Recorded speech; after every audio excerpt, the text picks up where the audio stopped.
తర్వాత మీకు చెప్పాను కదా, కేవలం మిరియాలు ఉప్పుతోటి దీన్ని లైట్గా కోటింగ్ చేసుకొని టాస్ చేసుకున్న బ్రహ్మాండంగా ఉంటుంది. ముందైతే ఈ ఫిష్ ముక్కల్ని ఫ్రై చేసుకుందాం. ఫిష్ని ఇలా డబల్ ఫ్రై చేసుకోవాలి. అంటే మొట్టమొదటిసారిగా ఫ్రై చేసి రెడీ ఉంచుకుంటాం. రెండోసారి నూనె ఫుల్గా వేడెక్కిన తర్వాత ఫ్రై చేసుకుందాం. అయితే ఇక్కడ డించిక్ దాంట్లో మనం మిరియాలు వేసి దంచేసుకున్నాం. అయితే మిరియాలతో పాటు వెల్లుల్లి కూడా చాప్ చేసింది ఇందులో వేసి కలిపేసుకుందాం. ఇప్పుడు ఈ మసాలా ఆ ఫిష్కి ఫ్రై అయిన తర్వాత పట్టిస్తే చాలా రుచిగా ఉంటుంది. మరి దీన్ని మళ్ళీ కుక్ చేయాల్సిన అవసరం లేదు. అది అయిన తర్వాత దీంట్లో వెన్న వేసి ఈ డబల్ ఫ్రై ఫిష్ని టాస్ చేసుకుంటే సరిపోతుంది. అది ఎలా చేయాలో చూపిస్తాం. వెన్న ఇలా పెనంలో తీసి దాన్ని కరగనిద్దాం. కరగనిచ్చి ముందు ఈ మిరియాలు వెల్లుల్లి చక్కగా దంచుకున్న దాన్ని మనం ఇందులో ఒక బౌల్లో వేసుకుందాం.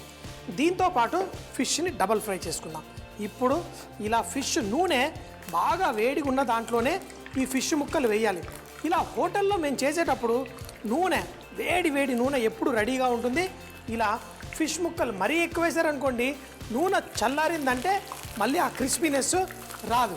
పంచదార వేయడం వల్ల దీనికి తొందరగా రంగు వచ్చేస్తుంది. ఈ ముక్కల్ని చక్కగా క్రిస్పీగా ఉన్నదాన్ని తీసి మనం దీంట్లో వేసేసుకుందాం. చూడండి ఇలా. ఇప్పుడు ఈ ఫిష్ ముక్కలు చక్కగా క్రిస్పీగా రెడీ అయిపోయాయి. ఇదే కాకుండా మళ్ళీ ఈ మిగతా పీసుల్ని కూడా ఇలా ఫ్రై చేసేసుకుందాం. ఇప్పుడు వెన్న ఇలా కరిగిపోతుంది.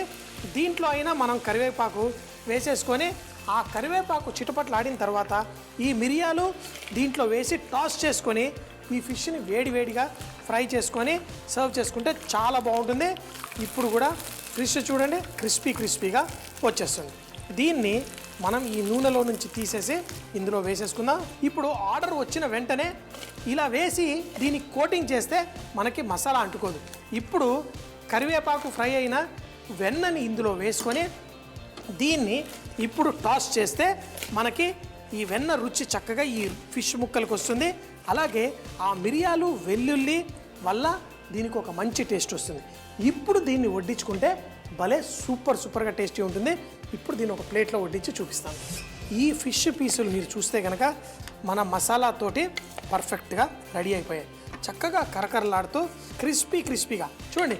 ఇందులో వేసి ఇలా అంటుంటే కూడా ఒక్కొక్క ముక్క ఇలా కరకరలాడుతూ చక్కగా వడ్డించుకుంటే ఇంకేముంది, ఏం కావాలి ఇంకా జీవితంలో. ఇలా క్రిస్పీగా ఆ పై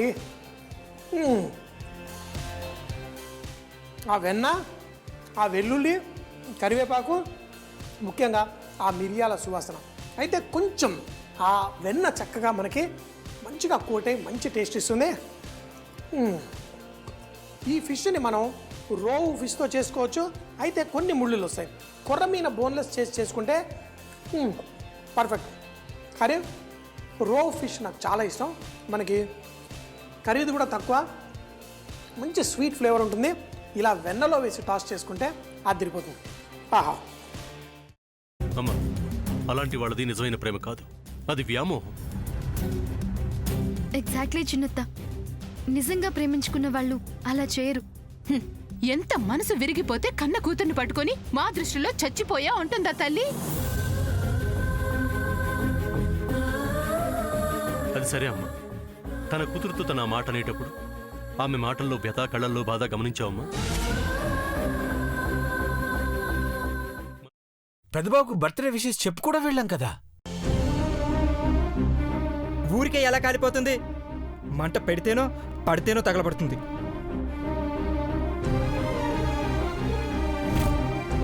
కరెక్ట్ చిన్నబాబు, నీకొచ్చినట్టే నాకు డౌట్ వచ్చింది.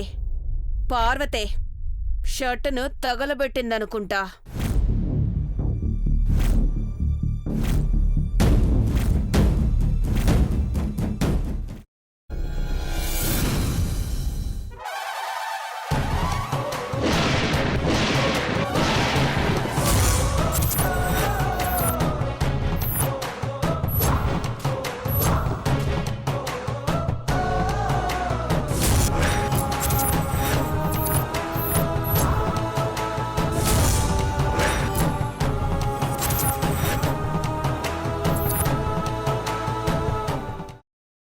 తర్వాత పొట్టు తీసేసి చాప్ చేసి పక్కన పెట్టుకోవాలి.